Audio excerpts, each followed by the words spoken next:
नमस्कार विद्यार्थियों, स्वागत है आपका आपके अपने चैनल श्याम एजुकेशन पर। विद्यार्थियों, बहुत जल्द आपके सेकंड टेस्ट पेपर आने वाले हैं। राजस्थान बोर्ड की बात कर रहा हूं, बहुत जल्द, बहुत कम समय बचा है। तो इनके लिए मैं आपको सारे क्वेश्चन पेपर बता रहा हूं कि कौन कौन से एग्जाम में आएंगे।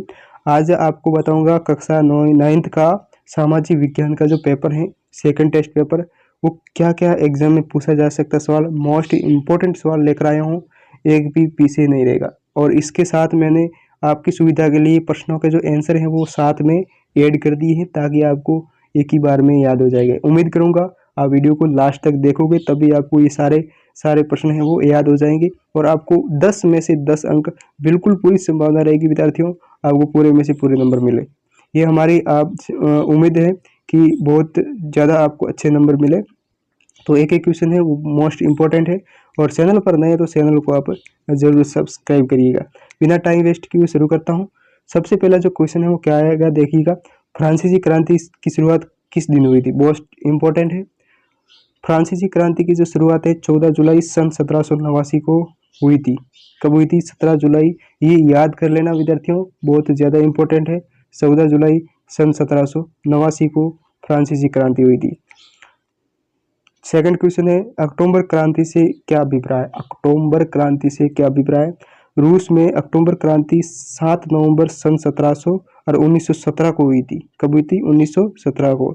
उसी दिन जो ग्रेगोरियन कैलेंडर के अनुसार 24 अक्टूबर का दिन था। किसका? 24 अक्टूबर।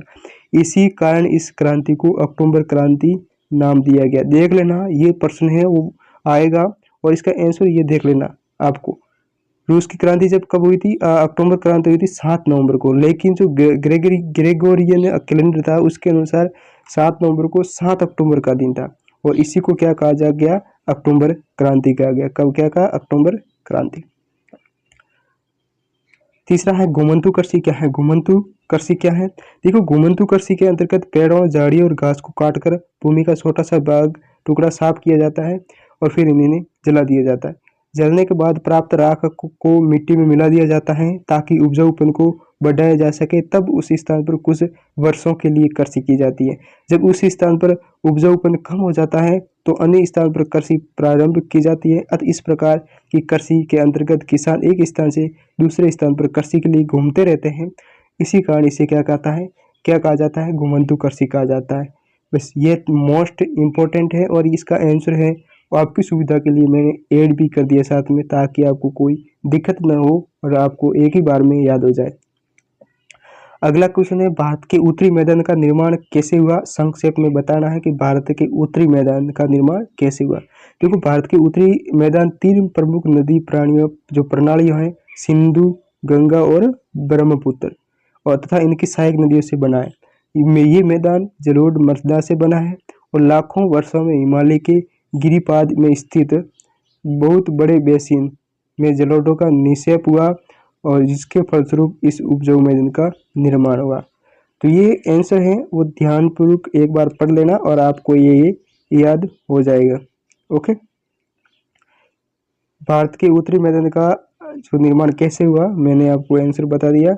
और उसके बाद 5वां क्वेश्चन है, भारत की ऋतुओं के नाम बताइए। भारत की कितनी ऋतु हैं उनका नाम बताना है। शीत ऋतु है बिल्कुल, ग्रीष्म ऋतु, और चौथी है मानसून की आगमन की ऋतु और मानसून की वापस की ऋतु। 4 प्रकार की ऋतुओं के नाम बता देना है कि शीत ऋतु, ग्रीष्म ऋतु, और मानसून के आगमन की ऋतु और मानसून के वापसी की ऋतु। ये 4 प्रकार की ऋतु है भारत की। छठा क्वेश्चन है, वयस्क मताधिकार से क्या अभिप्राय है? वयस्क मताधिकार से क्या अभिप्राय है? देखो, वयस्क मताधिकार में सभी वयस्कों को बिना किसी भेदभाव के मतदान करने का अधिकार दिया जाता है, जिसके द्वारा वे अपने प्रतिनिधियों का चयन कर सकते हैं। इसे ही वयस्क मताधिकार। वयस्क मताधिकार कौन कर सकता है? जो 18+, मतलब वयस्क कौन होता है? जो 18+ जिसकी एज है वो मतदान कर सकता है हमारे भारत में, जिसकी कम से कम 18 वर्ष उम्र होनी चाहिए। 17वां है, लोकसभा में अनुसूचित जाति और अनुसूचित जनजाति के लिए कितनी सीटें आरक्षित हैं? हमारे जो भारत में लोकसभा है उसमें अनुसूचित जाति एवं अनुसूचित जनजाति के लिए कितनी सीटें आरक्षित हैं? तो देखो अनुसूचित जाति की बात करें, जैसे एससी की बात करें तो 84 है, कितनी है 84।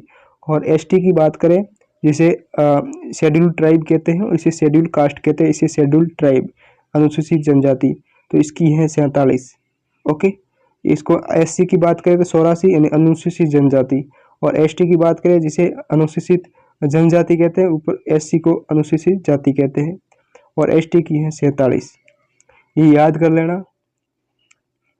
8वां है मित्र राष्ट्र कौन कौन से थे। मित्र राष्ट्र कौन कौन से थे, तो मित्र राष्ट्र कौन कौन से थे, ब्रिटेन था, फ्रांस था, सोवियत रूस था और संयुक्त राज्य अमेरिका थे। ये मित्र राष्ट्र के अंतर्गत आते थे, ब्रिटेन, फ्रांस, सोवियत संघ और संयुक्त राज्य अमेरिका। भूमि को मापने की इकाई क्या है, भूमि को मापने की इकाई क्या है, तो भूमि को मापने की इकाई को हेक्टेयर कहते हैं। क्या कहते हैं, भूमि को किस में मापा जाता है विद्यार्थियों, हेक्टेयर में। किस में, हेक्टेयर में भूमि को मापा जाता है, तो याद रख लेना। 10वां क्वेश्चन आएगा आपके, भारत के रेखा मानचित्र में निम्न को दर्शाना है। ये तो हर बार आता है और बार बार आएगा। सबसे बड़ा राज्य, सबसे छोटा राज्य, गुजरात और केरल। तो इसमें देखिए सबसे बड़ा राज्य कौन सा है, क्षेत्रफल की दृष्टि से राजस्थान है। ओके, और सबसे छोटा राज्य कौन सा है, तो गोवा है क्षेत्रफल की दृष्टि से। और गुजरात को दर्शाना है, मानचित्र दिया जाएगा आपको एग्जाम में। और उसके बाद केरल को किस जगह है कि कहाँ, किस साइड है, किस दिशा में ये राज्य स्थित है, उनको आपको दर्शाना है। ठीक है, तो ये था आपके सेकंड टेस्ट पेपर सामाजिक विज्ञान कक्षा 9 की बात करते हैं।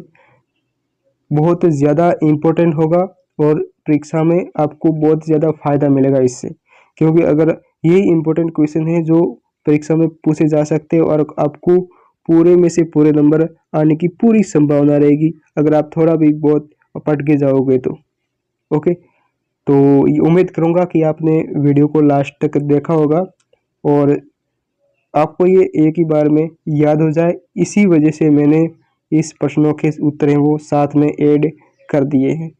ठीक है, तो ये हमारी जो नई पहल आपको कैसी लगी आप कमेंट बॉक्स में ज़रूर बताइएगा, ये आंसर ऐड करने की प्रश्नों के साथ, ताकि आपको सुविधा हो प्रश्नों को के जो उत्तर हैं वो कहीं पर ढूंढने की ज़रूरत ही ना पड़े, आपको उसी वीडियो में उसी पेपर के साथ याद हो जाए।